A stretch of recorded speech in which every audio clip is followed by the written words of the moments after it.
The morning Geronimo surrendered, the reporters sketched his face. The photographers pointed every lens at the men. Not one turned toward the women standing behind the wagons with children on their hips. Not one asked where those women were being sent or whether their children would survive the journey. The men became legends.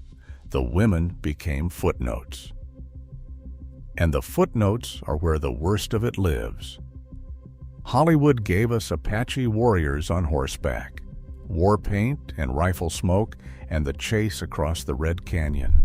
It never showed what happened to the women after the fighting stopped, and what happened to them is worse than any battle scene ever put on film. Of everything done to Apache women in captivity, one truth was buried deeper than all the rest. By the end of this list, you will know which one. It is not the one you expect. Now, before we go any further, tap that subscribe button. And wait until you hear the last one. It is almost impossible to believe. Army post surgeons filed their reports in neat cursive at every fort where Apache prisoners were held. Trial clerks in Tucson recorded testimony word by word. Boarding school registrars in Pennsylvania wrote Apache children into ledgers under English names, crossing out the ones their mothers gave them. Parish priests in Sonora opened baptismal books and turned stolen children into Mexican citizens with a few drops of water and a stroke of ink. Every one of those records still exists. They were never sealed. They were simply never made into the story America wanted to tell. So let us begin at the bottom and work our way up to the one they tried hardest to bury. Number 20. Apache women were not bystanders. They were the operating system of every band in the Southwest. Morris Opler recorded it from Chiricahua elders in the 1930s. The women built and owned the wickiups. They processed every pound of dried meat, every pouch of mesquite flour. They made the tools, the baskets, the cradle boards, the clothing. They decided when a camp moved and how the march was organized. John C. Cremeny, who lived among Apache people in the 1860s, put it plainly. A band without its women was finished. When the Army captured Apache women, it was not taking hostages. It was pulling the engine out of an entire people. Number 19. Captured Apache women were not quietly led away. They were displayed. Mexican military dispatches from Sonora and Chihuahua describe captives marched through town plazas, the governor watching from a balcony, the townspeople lining the street. Territorial newspapers in Tucson and Santa Fe printed the arrivals the way a stock report lists cattle. The display was the point. A general back from the field needed visible proof. A living Apache woman in chains through the plaza of Arizpe was worth more to his career than any written dispatch. Number 18. Mexico ran an open market in Apache captives for the better part of a century. The evidence sits in parish churches along the northern frontier. Baptismal ledgers in Llanos, Bavispe, and Chihuahua City record Apache children appearing under Spanish names, assigned to Mexican households on the same page where their Apache identities vanish. A child seized from a rancheria in the Sierra Madre could be kneeling at a font with a new name before the month was through. The practice was legal under Mexican law. One entry in a leather-bound book, a few words of Latin, and a family line stretching back generations was snapped in two. Number 17. The scalp bounty system put a cash price on the hair of Apache women and children. Governor Angel Trias of Chihuahua published the schedule in 1849. A warrior's scalp brought 200 pesos. A woman's brought 150. A child's brought 100. The American hunter James Kirker built a career on these contracts, working them the way a trapper worked a beaver line. A woman's hair, dried and stretched on a willow hoop, was legal tender at the Treasury window in Chihuahua City. The receipts were signed, the payments logged, it was government policy, and the paper trail is intact. We are only at 16, and the record is already louder than any film. Stay with me. The worst is ahead. Number 16. The war that defined a generation began over the bodies of a mother, a wife, and 3 small children outside a Mexican town.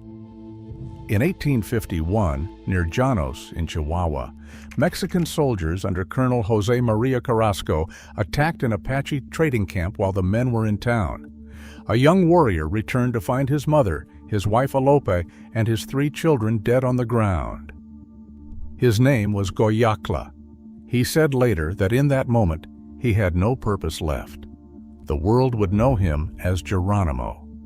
He dictated the memory to S.M. Barrett in 1906, an old man by then, and the words still carry the weight of 50 years. 40 years of war followed. It did not start on a battlefield. It started in the dirt outside Llanos. Number 15. The Camp Grant massacre was designed to kill Apache families in their sleep. There is no other way to read the record. April 30th, 1871. A vigilante force out of Tucson, Americans, Mexicans, and Tohono O'odham fighters attacked a sleeping camp on Aravaipa Creek at dawn. The men were away. Between 100 and 150 people were killed, nearly all of them mothers, grandmothers, and young ones. Lieutenant Royal Whitman, the Army officer who had accepted these Apache as peaceful, arrived too late. 29 children were pulled alive from the wreckage and carried south into Sonora. They were handed over to Mexican households. President Grant called it purely murder. 104 men stood trial in Tucson. The jury took less than 19 minutes. Every defendant walked free. Number 14. Apache children were sent to the Carlisle Indian School in Pennsylvania, and some were buried there. Richard Henry Pratt founded Carlisle in 1879 on a public philosophy. Kill the Indian, save the man. Chiricahua. Children pulled from the prison camps were among the first students. Their clothing was taken, their hair was cut, their names were replaced on enrollment cards that survive today. Tuberculosis moved through the dormitories. There is a cemetery at Carlisle where Apache students lie under white stones 1,000 miles from the desert they were born in. Eve Ball spent years recording Chiricahua oral histories from surviving elders. The separations were what they remembered most clearly and spoke about last. Number 13. This entry changes the shape of the whole list. When Geronimo surrendered in September of 1886, the Army imprisoned every Chiricahua Apache it could reach. General Nelson Miles ordered 498 people loaded onto trains at Holbrook, Arizona, and shipped to Fort Marion, Florida. Among them were families of scouts who had served the Army against Geronimo. A scout named Chato, who had ridden with American soldiers through the Sierra Madre, watched his wife and children loaded onto the same rail cars as the people he helped capture. He had received a silver medal in Washington. He had been promised protection. He received a prison sentence with no charge and no end date. Hold on to that name. Number 12. Fort Marion was a Spanish coastal fortress built to repel warships. It was never meant for families. Constructed beginning in 1672 as the Castillo de San Marcos, it was coquina stone, low casemates, and damp corridors open to Atlantic salt air. Post-surgeons documented overcrowding in rooms built for cannon powder, standing water on the floors. Tropical humidity pressing into lungs that had spent a lifetime in thin desert air above 6,000 feet. Apache women cooked over open fires in chambers with no ventilation. Their children slept on damp stone. The sickness started within weeks. Number 11. The Army split families by 300 miles of open water and called it security. The men, Geronimo and Nietzsche among them, went to Fort Pickens on Santa Rosa Island near Pensacola. The women stayed at Fort Marion in St. Augustine with every child in the band. No letters, no visits, no reunion date. Army correspondence confirms it was deliberate. For a mother alone in a stone fortress with a feverish child and no word from her husband, the word security meant something no clerk in Washington ever had to feel. The families stayed apart for over a year. The voices in the record are all Army clerks and post surgeons. Not one word was written by an Apache woman. What the women thought and felt survives only in oral histories their descendants shared long after the camps were closed. Remember that as we near the top. Number 10. In 1888, the prisoners were moved to Mount Vernon Barracks in Alabama. It was supposed to be better. The dying got worse. The barracks sat on low, swampy ground with poor drainage. Mosquitoes bred in every ditch. Malaria joined tuberculosis and dysentery, and the post-surgeons' reports grew longer each quarter. Desert people locked in swampland, buried in earth they did not choose. Approximately 1 in 4 Chiricahua prisoners died during the Florida and Alabama years. The Army's own medical records set the floor. Number 9. At Mount Vernon Barracks, Apache mothers buried their children in Alabama red clay they had never chosen and could not leave. The post cemetery holds the names, small graves marked with Apache names spelled by clerks who could not speak the language. Eve Ball recorded what the survivors carried for the rest of their lives. The sound of mourning through the barracks at night, the weight of a small body wrapped in cloth, the walk to burial ground that smelled of wet pine, nothing like the sand and juniper of home. Number 8. Missionary women arrived in the camps with Bibles and sewing kits, and attendance was compulsory. Apache women at Mount Vernon Barracks and later Fort Sill were required to sit through classes in English, sewing, and Christianity. Their own spiritual practices were discouraged or forbidden. A woman who had managed the movement of an entire band across 1,000 miles of desert was expected to sit in a chair and learn to hem an apron on schedule. The lesson plans were documented. The women's responses were not. Number 7. Apache women were put to work making goods for sale, and the government called it training. They sewed military garments and crafted items sold to tourists who came to gawk at the famous prisoners. They did not volunteer. They were not paid a wage they controlled. They could not refuse and could not walk out the gate. A woman stitching government cloth under armed guard is not learning a trade. She is serving a sentence no court ever handed down. The top of the list is close now. And the truth the record points to is not the one the movies prepared you for.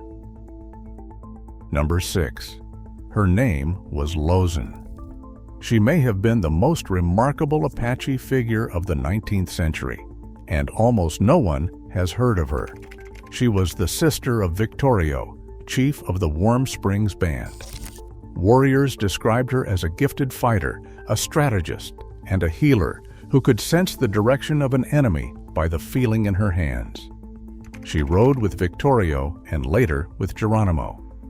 After the 1886 surrender, she was shipped to Mount Vernon Barracks. She died there of tuberculosis around 1889. No confirmed photograph of her exists. No Army clerk marked her death with more than a line in a ledger. One of the most extraordinary women the frontier ever produced died in an Alabama prison camp and was granted no notice at all.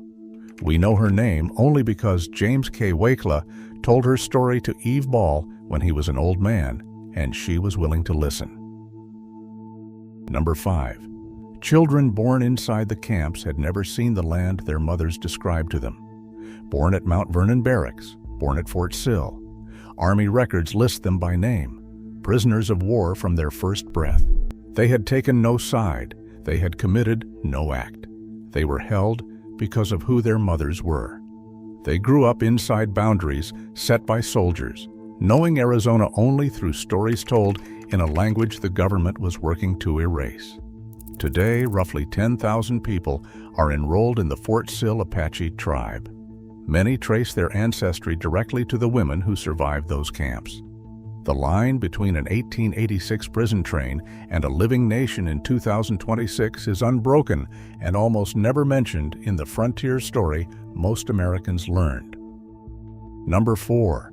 The Chiricahua were held as prisoners of war for 27 years, 1886 to 1913. No trial, no conviction, no individual charge against any woman, child, or elder. When they were finally released, they were not allowed home. They could take land near Fort Sill or move to the Mescalero Reservation in New Mexico. Arizona was not an option. 27 years without due process. It is the longest imprisonment of any group in United States history. Most Americans have never heard a word of it.